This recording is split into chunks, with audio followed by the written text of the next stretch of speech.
এই Facebook, TikTok তারা তাদের যে প্রাইভেসি সেটিংস কিংবা পলিসি গাইডলাইন যেগুলো দিয়ে রাখে, এগুলো একেবারেই তারা নিজেরাই মানে না।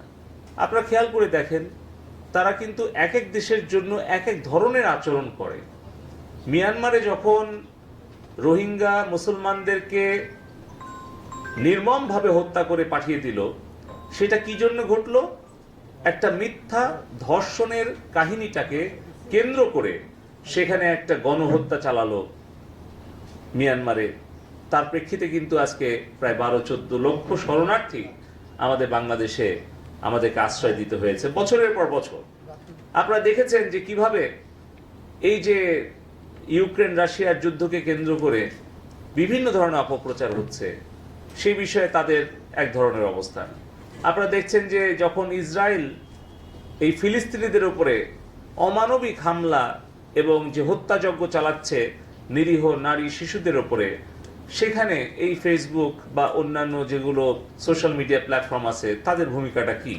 তার মানে তারা কিন্তু বিভিন্ন দেশে বিভিন্ন ধরনের ভূমিকা নেয়।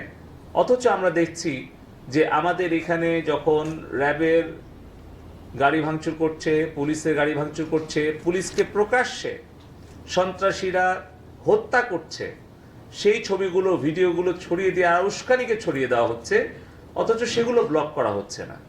যেই গ্রুপগুলো থেকে দেশের বিরুদ্ধে এই ষড়যন্ত্রমূলক তথ্য উপাত্ত ভিডিও, এই ধরনের হত্যাকাণ্ডের ভিডিও, এই ধরনের ভয়ানক যেগুলো একটা শিশু বা কোনো একজন অসুস্থ রোগী দেখলে তারা কিন্তু ক্ষতিগ্রস্ত হতে পারে মানসিকভাবে, শারীরিকভাবে, সেই কন্টেন্টগুলোকেও আমরা বিটিআরসি থেকে বারবার বলা পরেও ব্লক করছে না, এগুলোকে ছড়িয়ে দিচ্ছে। এমনকি সেই কন্টেন্ট বুস্ট করছে দেশের বাইরে থেকে, লন্ডন থেকে, আমেরিকা থেকে, কানাডা থেকে, অস্ট্রেলিয়া থেকে।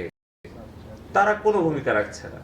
তারা ওই বুস্টিং এর পয়সা পাচ্ছে, হাজার হাজার লক্ষ লক্ষ ডলার তারা আয় করছে, আর আমার দেশের জনগণ জীবন দিচ্ছে।